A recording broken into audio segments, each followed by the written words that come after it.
बातमी मनमाडमधून आहे। मनमाडमध्ये सकाळपासूनच पावसाला आता सुरुवात झाली। अचानक आलेल्या पावसामुळे जनजीवन विस्कळीत झालेलं आहे। मनमाडमध्ये सकाळपासूनच पावसाला सुरुवात झालेली आहे। आपण पाहतोय की सध्या मनमाडमध्ये मुसळधार पाऊस बरसतोय आणि याच पार्श्वभूमीवरती ठिकठिकाणी सुद्धा पाणी साचायला आता सुरुवात झालेली आहे। अचानक आलेल्या पावसामुळे जनजीवन विस्कळीत झाल्याची सुद्धा माहिती मिळते। सखल भागामध्ये सुद्धा पाणी साचायला सुरुवात झालेली आहे। मनमाडमध्ये सकाळपासूनच पावसाला सुरुवात झाली आहे। काही घरांमध्ये सुद्धा पाणी शिरल्याची माहिती आता समोर येते। परतीच्या पावसानंच पुन्हा एकदा आपलं हाहाकार रूप दाखवायला सुरुवात केली।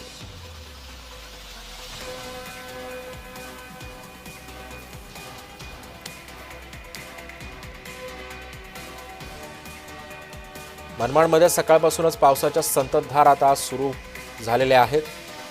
त्यामुळे आता जनजीवन सुद्धा विस्कळीत झालेलं आहे।